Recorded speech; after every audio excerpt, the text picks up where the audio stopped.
4월 19일 법률방송 로투데이 시작하겠습니다. 첫 소식입니다. 박근혜 전 대통령이 2016년 4.13 총선 개입 혐의 재판 첫 번째 증인신문에서 신동철 전 청와대 정무비서관이 정말 그야말로 폭풍 증언들을 쏟아냈습니다.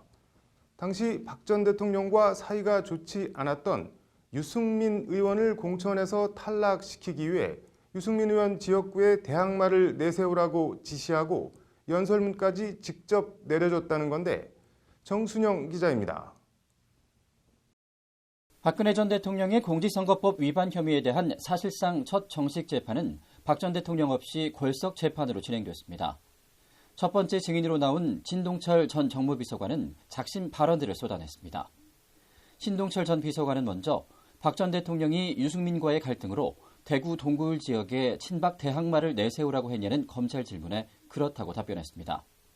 이에 따라 이재만 전 대구 동구청장이 유승민 의원 대항마로 낙점돼 공천 경쟁에 나섰다는 겁니다.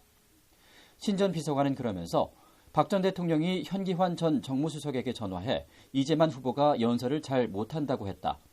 박 전 대통령과 전화를 끊은 현 수석이 대통령이 계속 퇴근해서 힘들다고 토로했다고 말했습니다. 이후 이른바 친전 형식으로 이재만 후보가 사용할 연설문이 보내졌다는 게 신 전 비서관 진술입니다.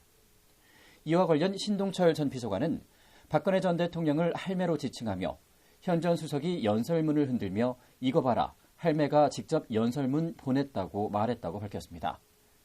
신 전 비서관은 또 당시 이한구 공천관리위원장 임명도 박 전 대통령 지시에 따라 이루어졌다고 증언했습니다.